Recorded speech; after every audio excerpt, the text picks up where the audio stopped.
ಜಿಲ್ಲಾ ಪ್ರಾಥಮಿಕ ಸಹಕಾರ ಕೃಷಿ ಮತ್ತು ಗ್ರಾಮೀಣಾಭಿವೃದ್ಧಿ ಬ್ಯಾಂಕ್ ನಿಗಮದ ನೂತನ ಅಧ್ಯಕ್ಷರಾಗಿ ಜೆಡಿಎಸ್ ಬೆಂಬಲಿತ ಅಭ್ಯರ್ಥಿ ಎಚ್ಎಂ ದಿನೇಶ್ 5 ಮತಗಳ ಅಂತರದಿಂದ ಜಯಗಳಿಸಿದರು ಹಾಗೂ ಉಪಾಧ್ಯಕ್ಷರಾಗಿ ತೀರ್ಥಕುಮಾರ್ ಅವಿರೋಧವಾಗಿ ಆಯ್ಕೆಯಾದರು.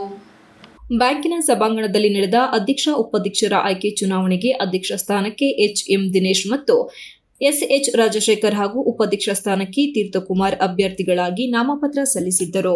ನಾಮಪತ್ರ ಪರಿಶೀಲನೆ ಮಾಡಿದ ಚುನಾವಣಾಧಿಕಾರಿ ಮಂಜುನಾಥ್ ಕೊನೆಗೆ ಒಟ್ಟು 15 ಜನ ನಿರ್ದೇಶಕರಿದ್ದು ಎಚ್ಎಂ ದಿನೇಶ್ 10 ಮತಗಳನ್ನು ಪಡೆದರೆ ಎಸ್ಎಚ್ ರಾಜಶೇಖರ್ 5 ಮತಗಳನ್ನು ಪಡೆದಿದ್ದಾರೆ. 5 ಮತಗಳ ಅಂತರದಿಂದ ದಿನೇಶ್ ಜಯಗಳಿಸಿದ್ದಾರೆ. ಉಪಾಧ್ಯಕ್ಷರಾಗಿ ತೀರ್ಥಕುಮಾರ್ ಒಬ್ಬರೇ ನಾಮಪತ್ರ ಸಲ್ಲಿಸಿದ್ದರಿಂದ ಅವಿರೋಧವಾಗಿ ಆಯ್ಕೆಯಾಗಿದ್ದಾರೆ ಎಂದು ಘೋಷಿಸಿದರು.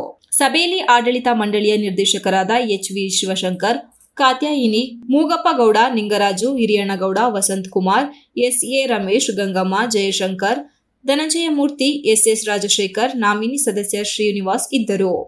ಬ್ಯಾಂಕಿನ ಅಧ್ಯಕ್ಷರಾಗಿ ಆಯ್ಕೆಯಾದ ಬಳಿಕ ಮಾತನಾಡಿದ ಎಚ್ಎಂ ದಿನೇಶ್, ಹಲವಾರು ದಶಕಗಳಿಂದ ಮಾಜಿ ಪ್ರಧಾನಮಂತ್ರಿ ಎಚ್ಡಿ ದೇವೇಗೌಡರ ಅನುಯಾಯಿಯಾಗಿದ್ದ ನನಗೆ ಬ್ಯಾಂಕಿನ ಅಧ್ಯಕ್ಷ ಸ್ಥಾನ ದೊರಕಲು ಸಾಧ್ಯವಾಯಿತು. ಹಾಸನ ಜಿಲ್ಲೆಯ ಅಭಿವೃದ್ಧಿ ಹರಿಕಾರರಾದ ಮಾಜಿ ಸಚಿವ ಎಚ್ಡಿ ರೇವಣ್ಣನವರು ಮತ್ತು ಮಾಜಿ ಶಾಸಕ ಕೆಎಸ್ ಲಿಂಗೇಶ್, ನಮ್ಮ ನಾಯಕರಾದ ಎಚ್ಡಿಸಿಸಿ ಬ್ಯಾಂಕ್ ನಿರ್ದೇಶಕರಾಗಿ 3ನೇ ಬಾರಿ ಆಯ್ಕೆಯಾಗಿರುವ ಎಂಎ ನಾಗರಾಜ್ ಅಣ್ಣನವರ ಬ್ಯಾಂಕಿನ ಎಲ್ಲ ನಿರ್ದೇಶಕರ ಆಶೀರ್ವಾದದಿಂದ ಹೊಸ ಜವಾಬ್ದಾರಿ ರಾಜಕೀಯ ಅಧಿಕಾರ ನೀಡಿದ್ದಾರೆ. ಬರುವ ದಿನಗಳಲ್ಲಿ ಬೇಲೂರು ಮತಕ್ಷೇತ್ರದಲ್ಲಿ ಪಕ್ಷ ಸಂಘಟನೆಗೆ ಶ್ರಮಿಸುವ ಜೊತೆಗೆ ಪಿಎಲ್ಡಿ ಬ್ಯಾಂಕ್ ಮೂಲಕ ಸರ್ಕಾರದಿಂದ ರೈತರಿಗೆ ಎಲ್ಲ ಸೌಲಭ್ಯಗಳನ್ನು ಪರಿಣಾಮಕಾರಿಯಾಗಿ ತಲುಪಿಸಿ ರೈತ ಪರವಾದ ಕೆಲಸ ಮಾಡುವ ಮೂಲಕ ಎಲ್ಲರ ಪ್ರೀತಿ ವಿಶ್ವಾಸ ಉಳಿಸಿಕೊಳ್ಳುತ್ತೇನೆ ಎಂದು ಹೇಳಿದರು. ಎಚ್ಡಿಸಿಸಿ ಬ್ಯಾಂಕ್ ನಿರ್ದೇಶಕ ಎಂಎ ನಾಗರಾಜ್ ಮಾತನಾಡಿ, ಜೆಡಿಎಸ್ ಮತ್ತು ಬಿಜೆಪಿ ಬೇಲೂರು ತಾಲೂಕಿನಲ್ಲಿ ಸದೃಢವಾಗಿದ್ದು ಈ ದಿನ ಜೆಡಿಎಸ್ ಬೆಂಬಲಿತ ಅಭ್ಯರ್ಥಿ ದಿನೇಶ್ ಅಧ್ಯಕ್ಷರಾಗಿ 5 ಮತಗಳ ಅಂತರದಿಂದ ಜಯಶೀಲರಾಗಿದ್ದು ಅತ್ಯಂತ ಸಂತೋಷವಾಗಿದೆ. ಜೆಡಿಎಸ್ ಮತ್ತು ಬಿಜೆಪಿ ಭದ್ರಕೋಟೆಯಾಗಿರುವ ಬೇಲೂರು ವಿಧಾನಸಭಾ ಕ್ಷೇತ್ರದಲ್ಲಿ ಮುಂಬರುವ ಎಲ್ಲಾ ಚುನಾವಣೆಗಳಲ್ಲೂ ಜಯಶೀಲರಾಗಿ ತಾಲೂಕಿನ ಅಭಿವೃದ್ಧಿಗೆ ಮುಂದಾಗುತ್ತೇವೆ ಎಂದು ಹೇಳಿದರು.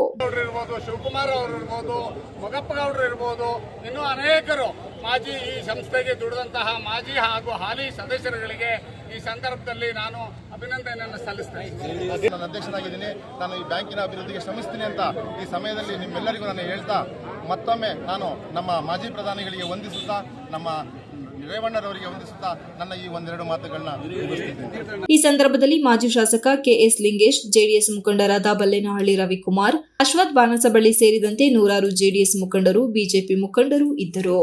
Ganesh, TV 46 news Kannada, Belur. You are watching TV 46 News Kannada.